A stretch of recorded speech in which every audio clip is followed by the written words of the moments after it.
It's actually really interesting. Both sides of my family have a lot of cases that have been diagnosed with depression, so it was kind of like a double whammy when it hit me. But I didn't know about that until kind of recently when my mother started talking to me about it when she had postpartum depression.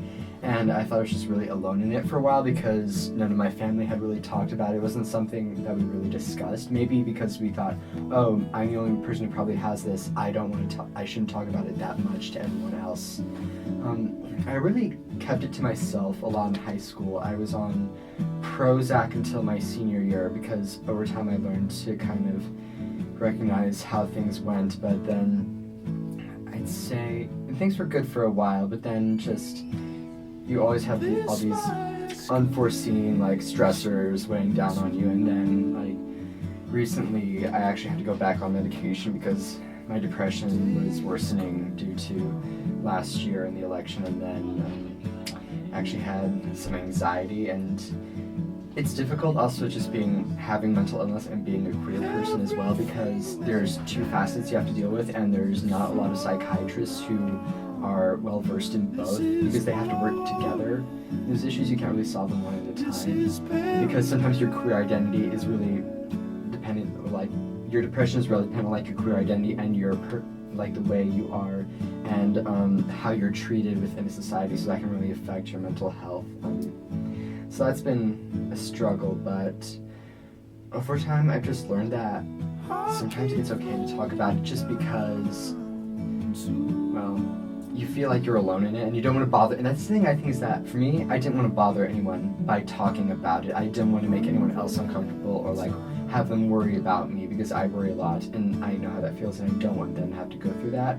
But a lot more people can understand where you're coming from than you probably think. So sometimes like, yes, you have the psychiatrist, but if you can find just like a good friend who understands what you're going through, it really helps a lot. And I think there's just a lot of stigma about it, and a lot of people don't want to talk about it because like a lot of movies come out that portray, and like shows too and plays that portray mental illness as something that's really dangerous. Like the movie Split that just came out recently about multiple personality disorder. It's just it's really something that really encourages a lot of people to, or rather discourages people from talking about their mental illness for fear of that stigma.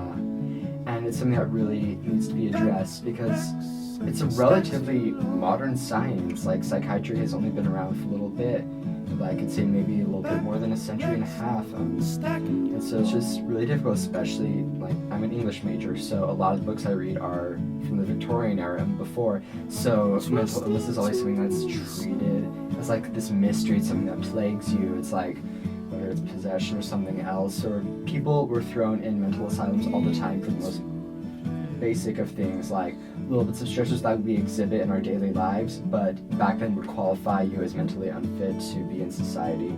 And there's centuries and centuries of misconceptions and stigma that still need to be worked through, and just all these other things like, oh, like I have OCD, or oh, I'm so bipolar, but like you're actually not, and there's other adjectives you can use, and it's because of how that is portrayed in a lot of shows that people just think, oh, I mean, like this is just like an adjective. It's not actually something like it's just a word, but it's a lot more than that. I think it's also really good, also because it's a well-known Broadway show, so that will maybe draw people to it. But also, it portrays like especially with women and mental illness is something that's not really talked about as much, and that's something in a lot of literature and shows that kind of goes, and it's like, oh, it's just like Jane Eyre, she's a crazy woman in the attic, but there's a lot more depth to that, and these are people who have real lives and they have been traumatized, or they just genetically inherited this, and it's something, especially like for women, that needs to be addressed more, because women are just seen as like emotional a lot of times. That's how they're expected to be emotional, they're expected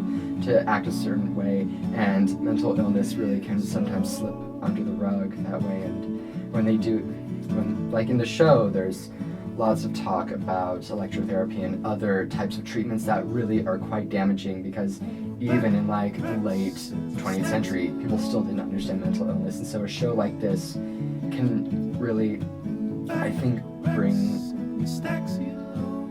it can illuminate a lot when it comes to that, especially because it's being portrayed in a way that you don't typically see like on TV, and it deals a lot with within a family of people, so like people who are unwilling to admit that they have a mental illness as well, or people who don't know what to deal with it, and people who are ashamed of the way their other family members are, but also are scared that they might have that as well.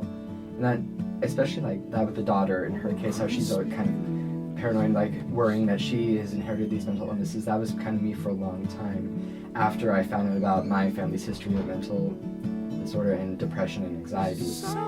But then it's just also kind of accepting that it's okay, and that there are people out there who understand, and really you just, there's a long way to go, but as long as you have a good support system and people who understand what you're going through, it'll be